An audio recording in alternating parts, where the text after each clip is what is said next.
Olá, amigos da TV Justiça. Está começando agora mais uma edição de Justiça em Foco. Você já sabe, é o programa que leva você, cidadão brasileiro, até o dia a dia dos tribunais de todo o Brasil. Hoje vamos conhecer o Tribunal Regional Eleitoral do Pará. Aqui nos estúdios da TV Justiça está o desembargador Ricardo Ferreira Nunes, presidente da Corte. Como sempre, como de hábito, primeiro vamos conhecer um pouco da trajetória profissional do desembargador. O desembargador Ricardo Ferreira Nunes é formado em Direito pela Universidade Federal do Pará, UFPA, e especialista em Direito pela mesma universidade. Iniciou a carreira como advogado em 1977, antes de passar a juiz titular da 7ª Vara Civil em Belém, onde permaneceu até maio de 2005. Foi eleito desembargador do Tribunal de Justiça do Estado do Pará em junho de 2005. Atuou como vice-presidente e corregedor do Tribunal Regional Eleitoral do Pará e tomou posse no cargo de presidente do TRE paraense em fevereiro de 2011. Ricardo Ferreira Nunes também foi professor das Faculdades Integradas do Tapajós e da Escola Superior da Magistratura e eleito recentemente vice-presidente do Colégio de Presidentes dos TREs. Desembargador, antes de mais nada, muito obrigado, agradecendo a sua participação, a sua vinda aqui a Brasília para podermos passar um pouco para o telespectador a realidade do Tribunal Regional Eleitoral, que este ano enfrenta um desafio particular, mas sobre isso nós vamos falar nesta edição do nosso Justiça em Foco de hoje. Eu gostaria de começar perguntando, primeiro no nosso bloco sempre relacionado a aspectos da vida profissional, da vida pessoal, a pergunta clássica: por que a escolha do direito?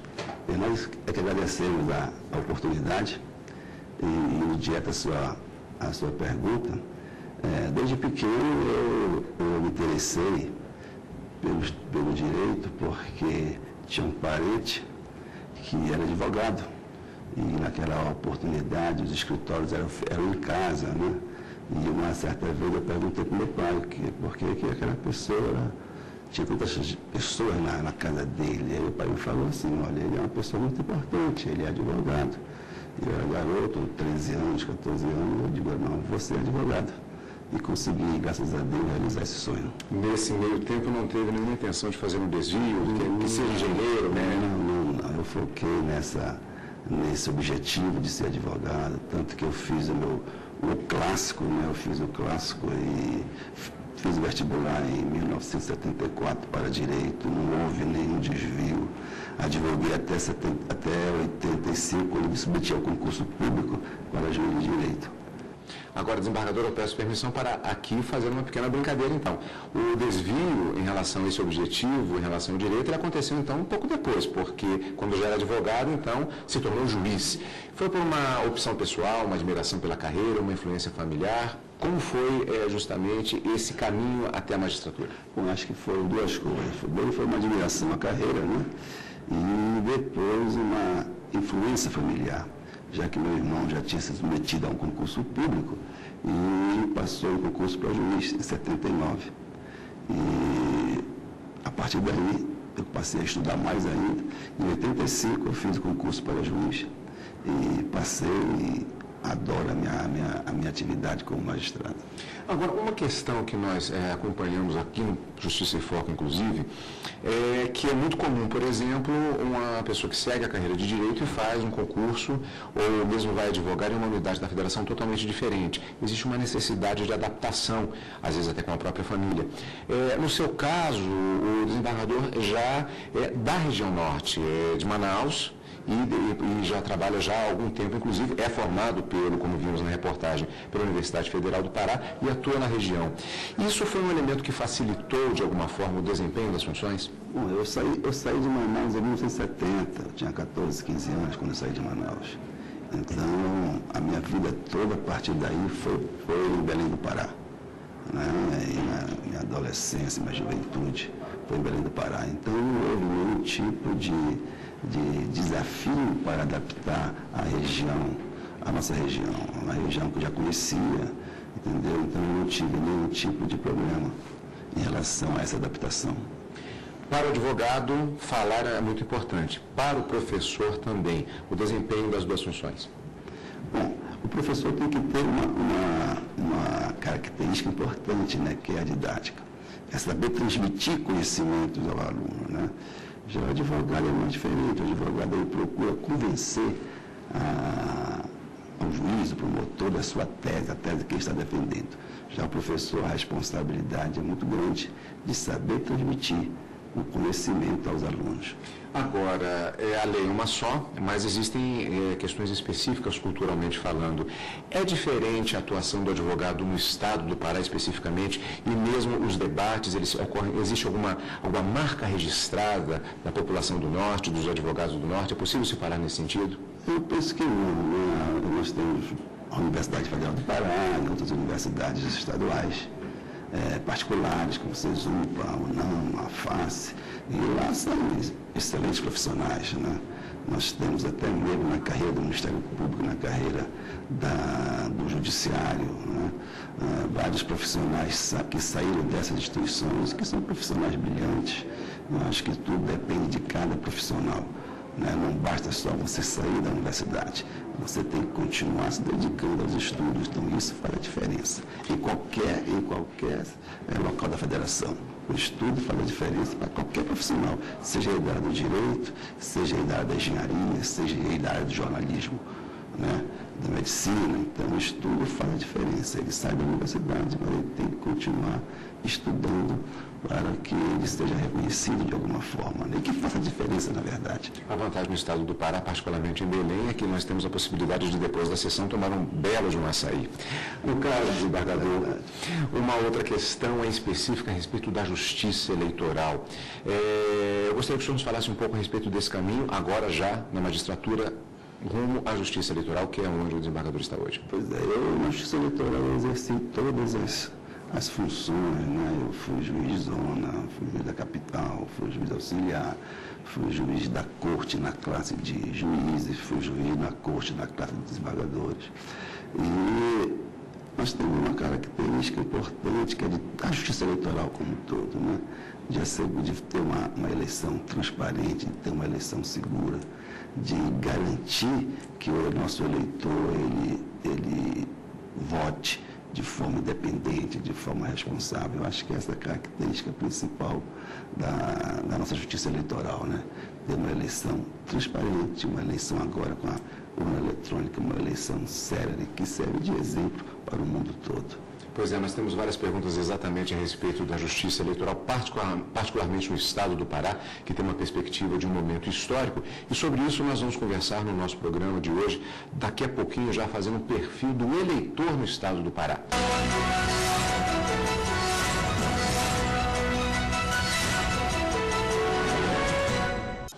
Exatamente falando de justiça eleitoral, nós vamos conhecer agora o perfil do eleitor paraense.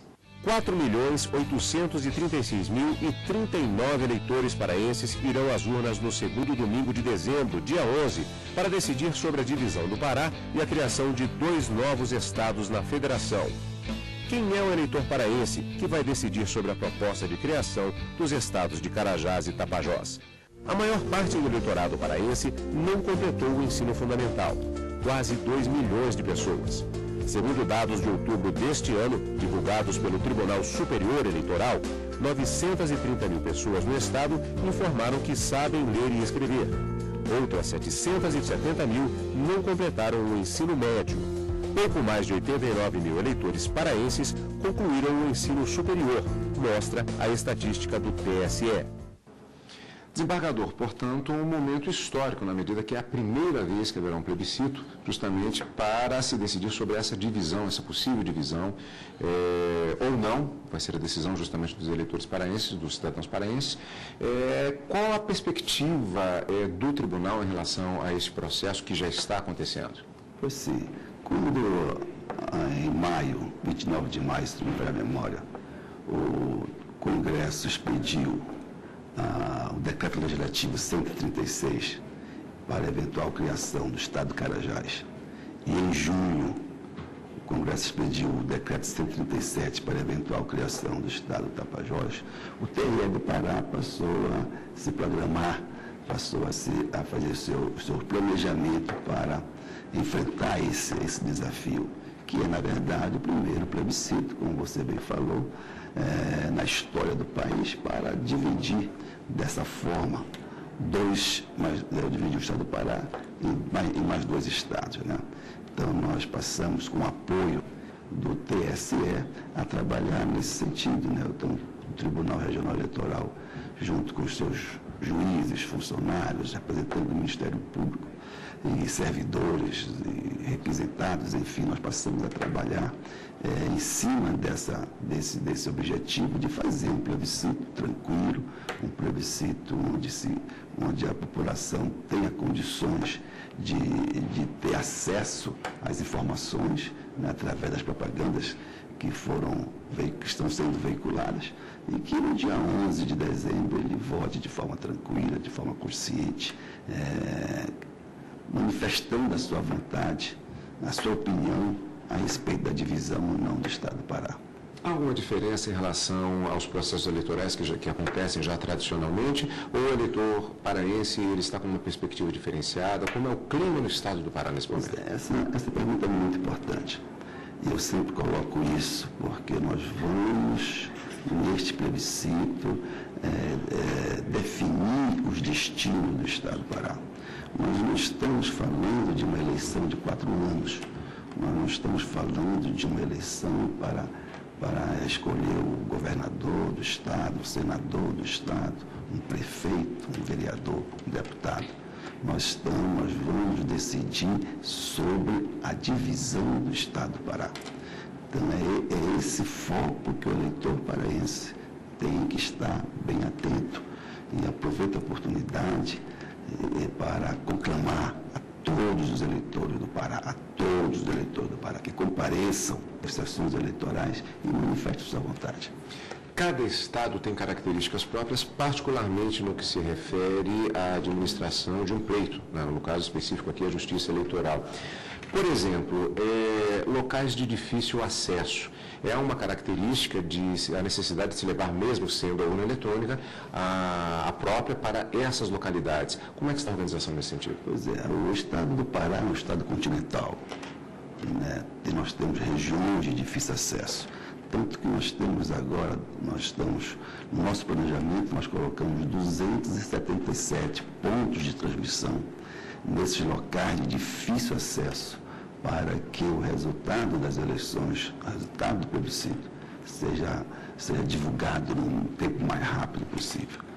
Nós temos, para você ter uma ideia, eu estou em Belém e eu vou para visitar, por exemplo, o município de Santarém, é 1 hora de avião. Vou a Marabá, por exemplo, é mais 1 hora de avião. Então, dentro daquela localidade, nós temos regiões indígenas, né?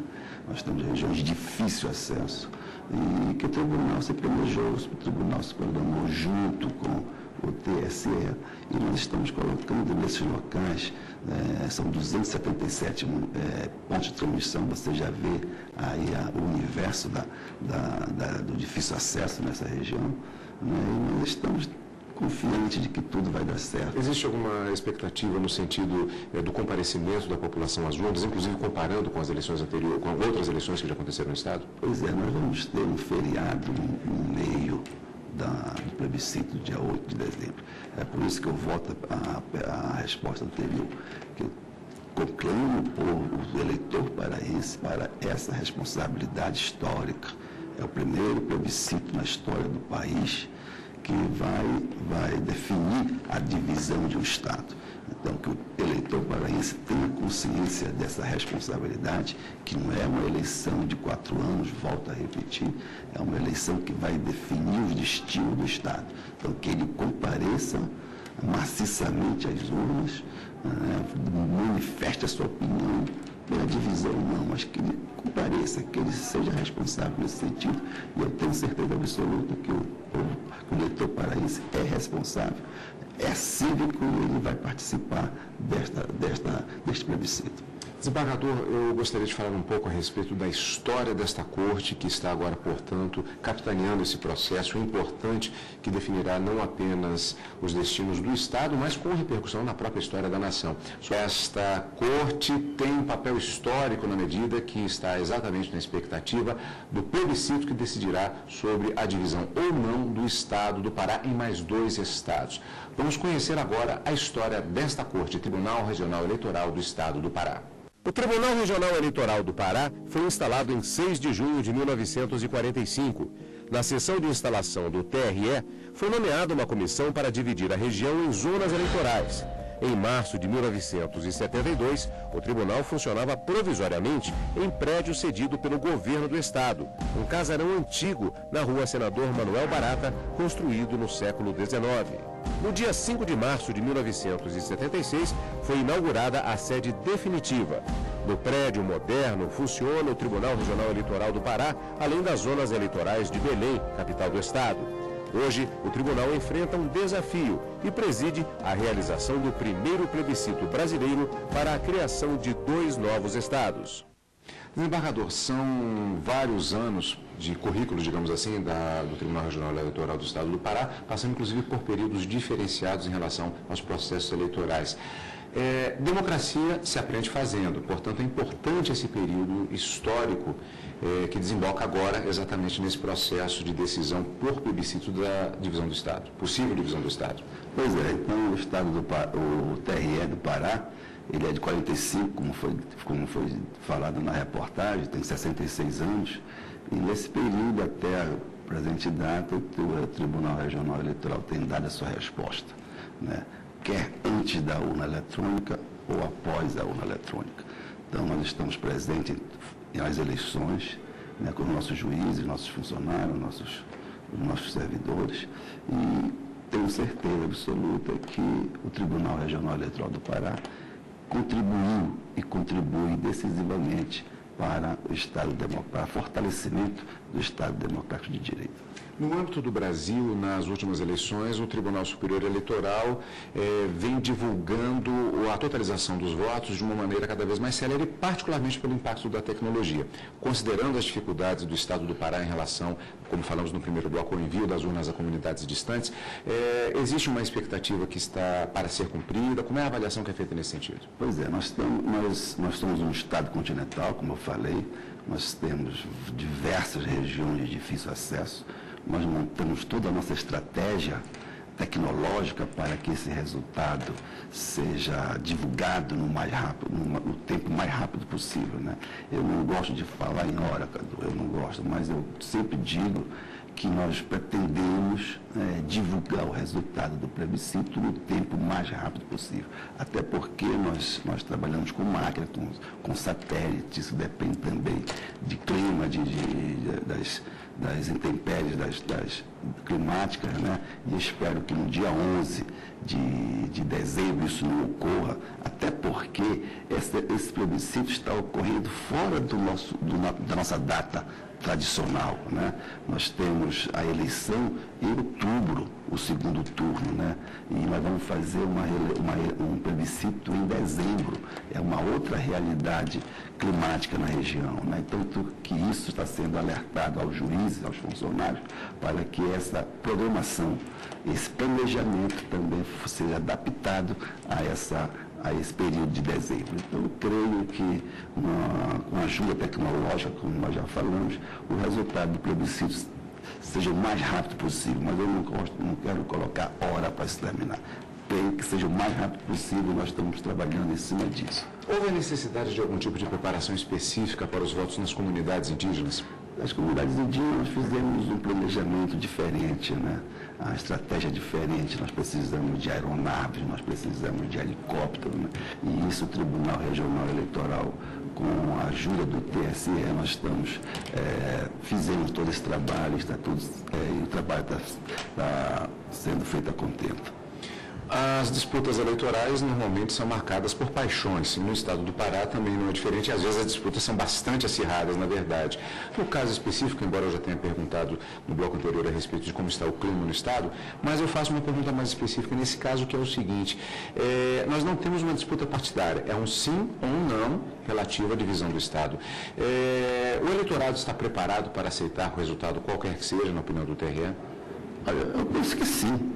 Eu penso que sim, né? Porque esse plebiscito já vem sendo anunciado desde junho, né? A população está sabendo o que vai acontecer no dia 11. Eu penso que não haverá nenhum tipo de problema em relação ao resultado, quer pelo sim, quer pelo não. Eu acho que o eleitor paraense ele é suficientemente maduro, né, para que absorva o resultado do plebiscito. Mas para que isso aconteça, ele tem necessariamente que comparecer às urnas no dia 11 de dezembro. O número de eleitores tem uma tendência a aumentar. No estado do Pará também há uma expectativa do TRE no sentido de aumentar o atendimento às demandas do eleitorado? Com certeza, né, nós temos na região grandes projetos econômicos, né, e isso naturalmente traz um número também significativo de pessoas que vão lá morar. Então, a tendência natural é realmente aumentar o número de eleitores no estado do Pará. Desembargador, o tribunal já ocupa uma sede própria desde 1976, mas justamente já para atender às demandas pelo aumento do eleitorado, pelo próprio andar do processo, há uma expectativa de se fazer reformas naquela sede. Como é que está o andamento disso, desembargador? O que nós estamos fazendo é um projeto de ampliação desta sede, né? E dentro do programa de ampliação do Tribunal Regional Eleitoral, que já vem de gestões anteriores, né? Nós estamos dando continuidade a isso, né? E a nossa sede é própria e está sendo ampliada dentro da medida possível. E nesse momento ela está sendo ainda confortável para os juízes, para os funcionários e servidores. Desembargador, eu gostaria de agradecer muito a sua participação conosco aqui na TV Justiça e desejar boa sorte na continuidade desta, acho que não é exagero dizer, missão exatamente, já que nós temos uma decisão histórica que será tomada democraticamente pelo eleitorado do estado do Pará. Mais uma vez, muito obrigado pela sua participação e, como eu disse, muito boa sorte. Nós agradecemos e, mais uma vez, aproveito a oportunidade para conclamar o eleitorado paraense para que ele compareça no dia 11 de dezembro às urnas e manifeste a sua opinião. Muito obrigado. Democracia é participação.